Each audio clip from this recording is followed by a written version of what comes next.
Hello friends, welcome है आपका हमारे YouTube channel knowledge with Alok Singh Rajput में। जैसा कि आपको सबको पता कि हर 10 साल में एक पे कमीशन आता है। इस टाइम 7वां वेतन आयोग यानी 7 CPC चल रहा है। तो अब बड़ी खबर आ रही है कि वेतन बढ़ोतरी के लिए अब आपको अगले 10 साल का इंतजार नहीं करना पड़ेगा। ये बड़ा इंतजार होता है, लंबा इंतजार होता है। अब इस फॉर्मूले से बढ़ेगी आप सभी कर्मचारियों की सैलरी और पेंशन। तो बहुत ही इंपॉर्टेंट ये वीडियो होने वाले सभी कर्मचारियों और पेंशनर्स के लिए। पूरी वीडियो को लास्ट तक देखिएगा, आप सारी चीज़ें डिटेल में बताई जाएंगी। बने रहिए हमारे साथ इस वीडियो में लास्ट तक। और अगर चैनल पर पहली बार आए तो चैनल को सब्सक्राइब कर लीजिए। सब्सक्राइब के इस रेड बटन को प्रेस करके साथ ही साथ हमारी वीडियोस की लेटेस्ट नोटिफिकेशन के लिए आप इस घंटे के निशान को प्रेस करके ऑल नोटिफिकेशन को सिलेक्ट कर लीजिए। तभी आपके पास हमारे वीडियोस की लेटेस्ट नोटिफिकेशन आ पाएगी और आप हमारी वीडियोस को वॉच कर पाएंगे। हमारे चैनल पर आप स्टेट गवर्नमेंट हो चाहे सेंट्रल गवर्नमेंट हो, डिफेंस, पोस्टल, रेलवे, सभी तरह के कर्मचारियों के लिए न्यूज़ दिखाई जाती है। चलिए आपको लेके चलते हैं उस न्यूज़ पर। आप देख सकते हैं आज ही की ये न्यूज़ आई हुई है, 9 जुलाई 2020 की ये न्यूज़ है। 7 पे कमीशन से रिलेटेड बड़ी न्यूज़ है। वेतन बढ़ोतरी के लिए 10 साल तक नहीं करना हुआ इंतजार, इस फॉर्मूले से बढ़ेगा आपकी पैसा यानी आपकी सैलरी। चलिए देख लीजिए, वेतन बढ़ोतरी के लिए केंद्रीय कर्मचारियों को 10 साल तक इंतजार करना नहीं पड़ेगा। अब प्राइवेट सेक्टर के कर्मचारियों की तर्ज पर अब सरकारी कर्मचारियों के वेतन में भी बढ़कर पैसा मिलेगा। दरअसल 7वें वेतन आयोग के बाद अब देश में केंद्र सरकार के कर्मचारियों की तनख्वाह में बढ़ोतरी के लिए 8वें वेतन आयोग का गठन नहीं किया जाएगा।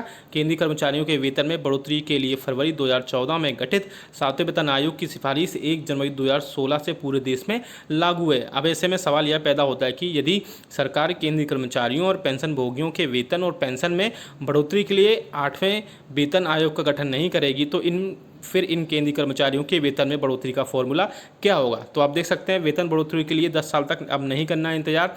क्या वो होगा, सारी चीज़ें इसमें बताई जाएंगी। बता दें कि अब केंद्रीय कर्मचारियों को वेतन बढ़ोतरी के लिए 10 साल या उससे ज़्यादा समय का इंतजार नहीं करना होगा।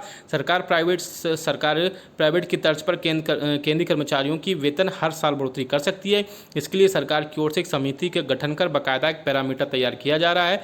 बताया जा रहा है कि सरकार सबसे पहले एक महंगाई बास्केट बनाएगी, उसमें खाद्य वस्तुओं से लेकर हर चीज़ से संबंधित महंगाई दर की लिस्ट तैयार की जाएगी और इस लिस्ट के आधार पर ही कर्मचारियों की तनख्वाह में इजाफा किया जाएगा। अब क्या है वो फॉर्मूला एक्रोइड फॉर्मूला है। बेसिकली एक जो है एनालिस्ट हैं एक्रोइड, उन्हीं के नाम पे ये फॉर्मूला है। प्राइवेट सेक्टर की तर्ज पर सरकार केंद्रीय कर्मचारियों के वेतन में बढ़ोतरी के लिए वेतन आयोग को गठित करने के बजाय सरकार एक विशेष प्रकार के फॉर्मूले को अपना सकती है। इस फॉर्मूले की रूपरेखा वर्ष 2017 में ही तैयार कर लिया गया था। अनुमान यह लगाया जा रहा है कि सरकार केंद्रीय कर्मचारियों के वेतन का निर्धारण एक्रोइड फॉर्मूले के आधार पर वेतन में बढ़ोतरी कर सकती है। इस फॉर्मूले के तहत केंद्रीय कर्मचारियों के वेतन में महंगाई दर के हिसाब से हर साल वृद्धि की जा सकती है। और आगे आप देख सकते हैं क्या है वो एक्रोइड फॉर्मूला।